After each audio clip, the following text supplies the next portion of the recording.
wabarakatuh. Selamat pagi anak-anak. Bagaimana kabarnya hari ini? Semoga tetap sehat dan selalu semangat untuk belajar ya. Hari ini kita akan belajar tentang sel elektrolisis.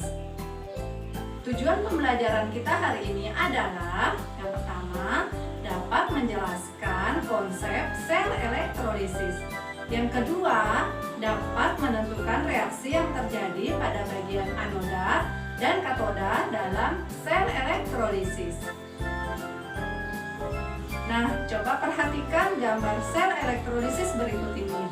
Pada rangkaian sel elektrolisis, perbedaannya dengan sel Volta, batang elektroda negatif dan batang elektroda positif berada dalam satu wadah. Sementara pada sel Volta terpisah menggunakan dua wadah. Kemudian sel elektrolisis fokusnya yaitu pada larutan elektrolitnya. Nah, apa sih perbedaannya dibandingkan dengan sel Volta?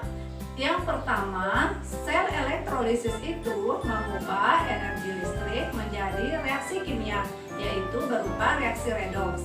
Kemudian di katoda atau tempat terjadinya reduksi berada pada elektroda negatif. Dan di anoda atau tempat terjadinya oksidasi berada pada kutub positif. Nah, contoh penerapan sel elektrolisis ini adalah pada pelapisan logam. Banyak sekali kita temukan logam-logam yang sudah dilapisi. Contohnya perhiasan yang terbuat dari besi bisa kita lapisi menggunakan perak. Nah, ini bertujuan untuk meningkatkan nilai jual dari perhiasan tersebut. Reaksi dalam sel elektrolisis dapat dibedakan menjadi tiga loh, yaitu sel elektrolisis dengan elektrolit lelehan, sel elektrolisis dengan larutan elektrolit dengan elektroda tidak reaktif atau inert. Yang ketiga, sel elektrolisis dengan larutan elektrolit dengan elektroda reaktif.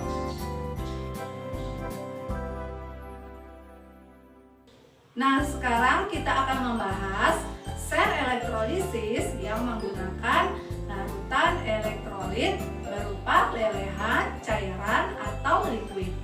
Sel bentuk ini hanya berlaku untuk senyawa ionik dengan tidak ada zat pelarut atau tidak mengandung H2O, hanya ada kation dan anion. Modanya, kationnya langsung direduksi, kemudian pada anoda itu adalah anion yang langsung dioksidasi. Contoh soalnya, misalkan tuliskan reaksi elektrolisis cairan NaCl dengan elektroda platina. Jadi apabila menggunakan kata cairan, itu artinya hanya terdapat NaCl atau larutan murninya. Jadi katoda yang bereaksi langsung Na+, ditambah elektron menghasilkan Na. Di anoda yang bereaksi langsung 2Cl- menjadi Cl2 plus 2U. Sekarang kita akan menyamakan jumlah elektron yang terdapat pada katoda dan anoda dengan cara dikali silang. Sekarang kita akan bahas yang B, yaitu elektroda yang menggunakan larutan elektrolit. Di bagian katoda ini terdapat beberapa aturan. Nah, yang pertama, ion logam golongan 1A, 2A, Al3+, dan Mn2+, maka yang direduksi adalah H2O. Kemudian yang bagian B, ion H+ akan direduksi menjadi H2. Kemudian yang ketiga, ion logam selain ion yang di atas, maka yang direduksi adalah kation dari logam-logam tersebut. Dengan rumus M⁴N+ bereaksi dengan N elektron menghasilkan logam M. Nah, di bagian katoda di sini tidak ada pengaruh dengan elektrodanya. Sekarang kita akan bahas pada bagian anoda. Nah, di bagian anoda di sini dibedakan menjadi menggunakan elektroda aktif dan ada yang menggunakan elektroda tidak aktif. Yang pertama, apabila elektrodanya menggunakan elektroda tidak aktif, contohnya elektroda platina, perak, emas maupun karbon, maka aturannya adalah yang pertama, yang mengandung O, contohnya SO42-, NO3-, ClCO3, maka yang dioksidasi adalah H2O. Kemudian yang kedua, apabila anionnya tidak mengandung U, maka yang dioksidasi adalah anion tersebut.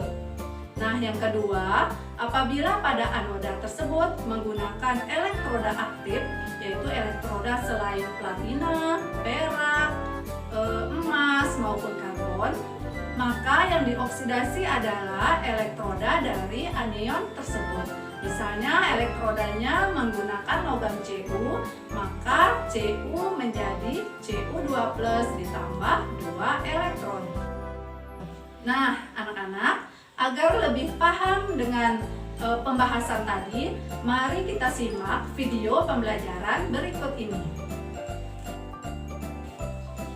Pada percobaan ini, larutan elektrolitnya menggunakan larutan garam dapur atau larutan NaCl. Kemudian menggunakan elektroda karbon. Nah, elektroda karbon ini berasal dari kedua pensil. Kabel hijau dihubungkan ke kutub negatif dan kabel merah dihubungkan ke kutub positif. Jadi, pensil yang terhubung di kabel hijau mengalami reaksi reduksi dan pensil yang terhubung di kabel merah mengalami reaksi oksidasi. Nah, bagaimanakah reaksi sel yang terjadi di dalam sel elektrolisis? Reaksinya adalah NaCl berubah menjadi Na+ ditambah Cl-. Na+ berada di bagian katoda, Cl- berada di bagian anoda. Karena Na+ merupakan golongan 1A sesuai aturan tadi, maka yang direduksi adalah H2O, yaitu dengan reaksi H2O ditambah 2 elektron menghasilkan gas hidrogen dengan OH-. Kemudian pada anoda, nah karena di sini menggunakan elektroda tidak aktif, maka dan tidak mengandung U, maka yang dioksidasi langsung anionnya, yaitu Cl-nya. Dan dengan reaksi oksidasi yaitu Cl- melepas 2 elektron, kemudian membentuk gas klor. Di katoda terjadi reaksi menghasilkan OH-, sehingga larutan akan bersifat basah. Untuk menguji hal tersebut, silakan disimak percobaan berikut ini. Untuk membuktikan keberadaan OH- di dalam larutan, maka di sini saya menggunakan larutan BTB. Apabila larutan berwarna biru, berarti di dalam larutan sudah ada ion OH- sehingga larutan bersifat basah.